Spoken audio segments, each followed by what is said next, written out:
You know, if there's one question we get asked all the time here at B&B Farms is, what size is this mill shed? Well, today we're going to do a little deeper dive, take some measurements, check out the footprint, maybe help somebody along the way. Thanks for stopping by, guys. We're glad you're here.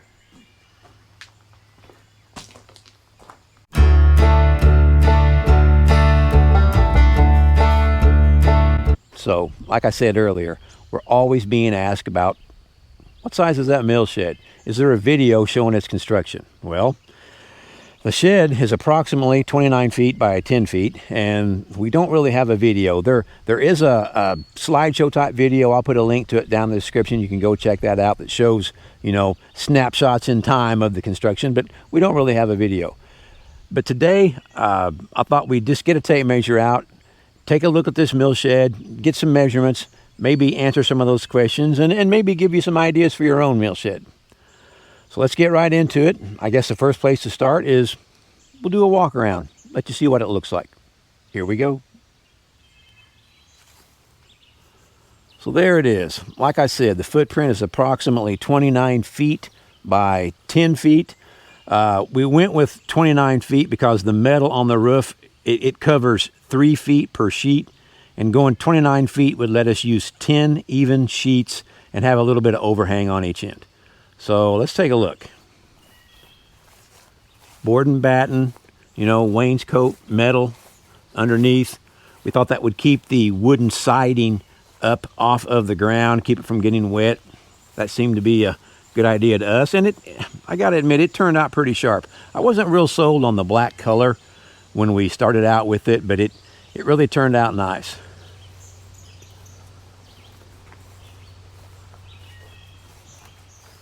Here's a view that you hardly ever see, view from the back side.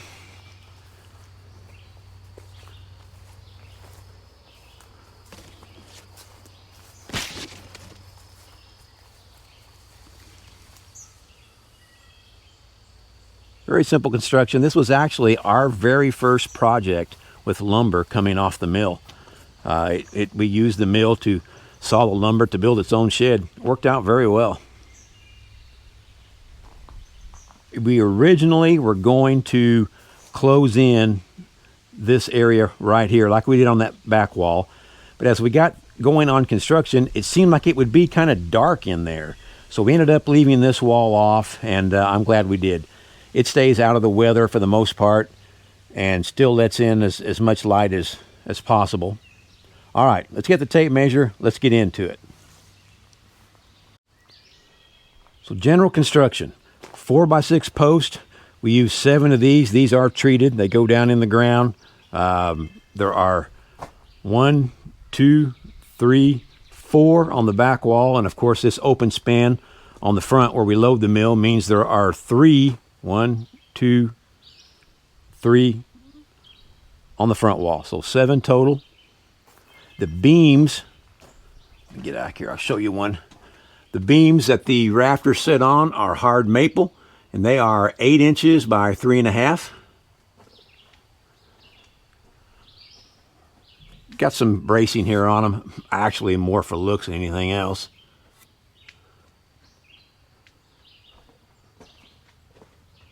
And then on the front wall, that beam's a little bigger. It is 8 inches by, I believe it's 13. And we chose that measurement because, let me come around here, maybe I can show it a little better. You see that LVL up there? There is a 19-foot clear span between this post and the end wall. That's where we load at. We needed something to make that span. We almost milled our own beam, but then at the end we decided that it would just be lighter and simpler to purchase the LVL. But there are actually 2 1 3/4 LVLs up there. They are 13, maybe 13.5 inches tall. I don't recall. They're laminated together, nails and glued.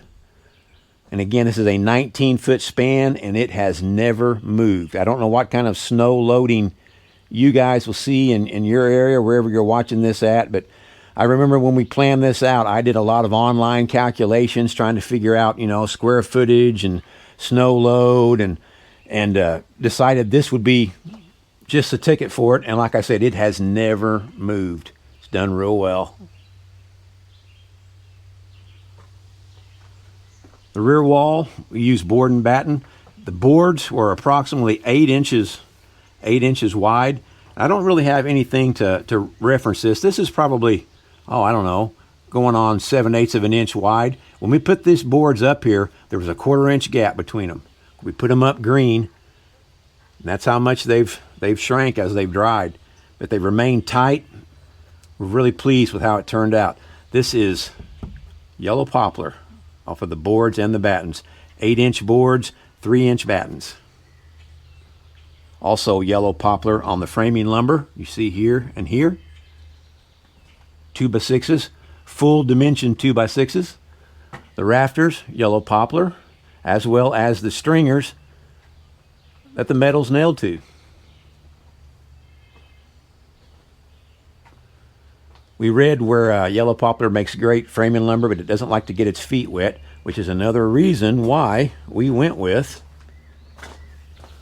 the wainscoting. Tried to keep as much moisture off of that as we could.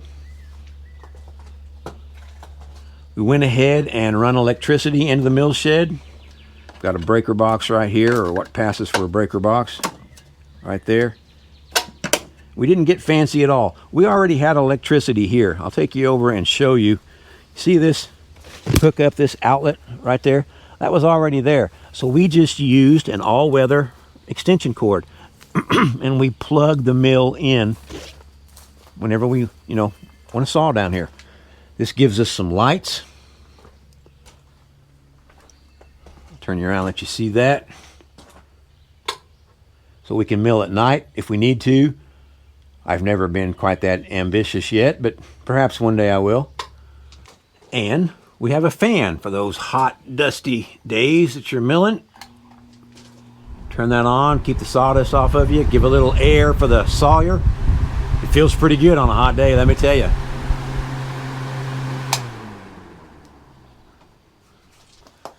I recommend the fan, guys. You'll thank me later. Probably the most commonly asked question is, what's the height? Here on the front loading side of this building, it's 7 feet, right at 7.5 feet, I believe, and the rear wall is 6 feet 8 inches to the bottom of that maple beam down to the ground. All right, I guess we ought to talk a little bit more about the roof. Roof pitch, I really don't know. I've never measured it. I just kind of eyeballed it and went with what looked right. I can tell you that it sheds water very well. Sheds snow pretty well also. The rafters themselves are 11 feet 4 inches long. Again, they are full dimension 2x6s made out of yellow poplar, and they're on 24-inch centers. We do have a little bit of overhang at the front and a little bit of overhang, actually a little more overhang at the rear.